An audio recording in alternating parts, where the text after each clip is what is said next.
Magandang araw po sa ating mga minamahal na kababayan. Sa susunod po na linggo, may mas malaking bawas sa presyo ng langis. Dahil dito, bababa ang diesel ng humigit kumulang 24 pesos at 94 centavos kada litro.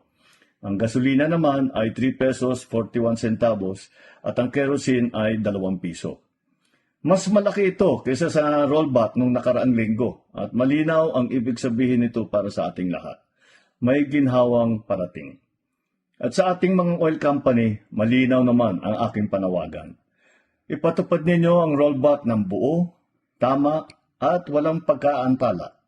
Ibigay ninyo sa taong bayan ang dapat naman na nasa kanila. At para sa ating mga kababayan, bukas ang ating tanggapan at ang Department of Energy para sa inyong mga reklamo. Kung may paglabag, ipaalam po ninyo sa amin, kikilos kami kaagad. Tuloy-tuloy pa rin ang pagbibigay natin ng 10 pesos fuel discount para sa mga PUV at para sa mga bus. At tuloy din ang service contracting program para sa mga PUV driver. Ang bawat sentimo na ibinababa ay dapat maramdaman ng bawat Pilipino. Alam naman namin kung gaano kahalaga ang oras ng bawat kababayan natin. Ang bawat oras natin ay dapat ginugugol sa ating pamilya, sa eskwela, sa trabaho, hindi po sa nakapila.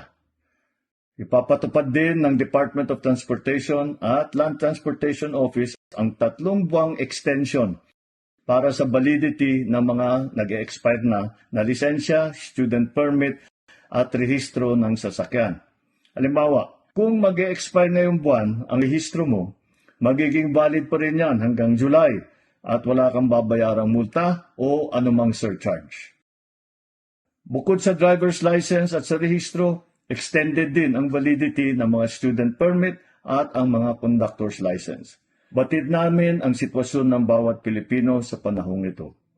Hindi tayo titigil, hindi tayo uurong, at hindi nating hahayaan na ang ginhawang ito ay hindi po makarating sa taong bayan. Magandang araw po at marami pong salamat.